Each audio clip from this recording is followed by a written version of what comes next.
ஓம் சாயிராம். என் அன்பு குழந்தையை, உருக்கப்படும் தங்கம்தான் உருமாறி நகையாகுது. அதுபோல் அறுக்கப்படும் மரம்தான் அழகான ஜன்னல் ஆகுது. இடிக்கப்படும் நெல் கூட உமி நீங்கி அரிசி ஆகுது. ஏற்றப்படும் விளக்குதான் இருள் நீக்கி ஒளி தருகிறது.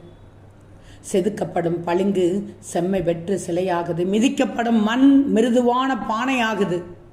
புதைக்கப்படும் விதைதான் மண்ணை விட்டு மரமாக எழுகிறது.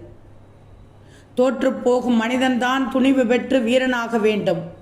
தொடர்ந்து முயலும் வீரன்தான் சரித்திரம் படைத்து வாழ்கிறான், வாழ வேண்டும்.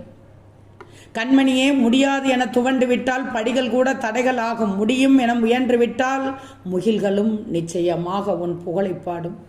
முயற்சி செய்துதான் பாரு. எல்லோரிடமும் கேட்டு தெரிஞ்சிக்கோ. ஆனால் முடிவு எடுப்பது உன் கடமை.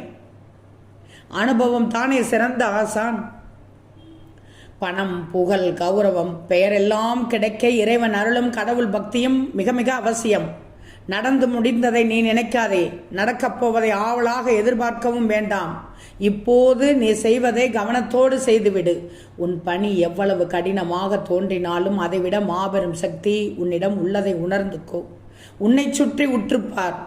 சிலரிடம் நீ கற்றுக்கொள்ள வேண்டிய குணங்கள் இருக்கும். சிலரிடம் நீங்கள் தவிர்த்து கொள்ள வேண்டிய குணங்கள் இருக்கும். நான் சொல்வது புரிகிறது தானே? தெளிவாக கேட்டுக்கோ. குடும்பம் என்பது கடவுள் நமக்காக பூமியில் ஏற்பாடு செய்திருக்கும் சொர்க்கம். அதை சொர்க்கமாக்குவதும் நரகமாக்குவதும் உன்னுடைய செயலில்தான் உள்ளது. கடவுளும் பெற்றோரும் கொடுத்த அழகான வாழ்க்கை இது. உன்னை வருத்தி கொள்ளாமல் வாழப்பழகு. வகுப்பில் தவறு செய்தால் மதிப்பெண் கிடைக்காது. வாழ்க்கையில் தவறு செய்தால் மதிப்பே கிடையாது.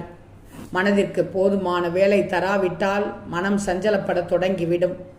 வாழ்க்கையில் வெற்றி பெற கடமை உணர்வு அவசியம் தங்கமே.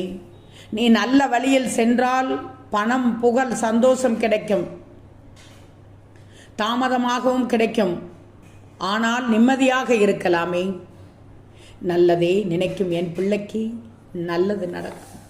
உன் வாழ்க்கையில் வளமோடு வாழ்வாய், நலமோடு வாழ்வாய்.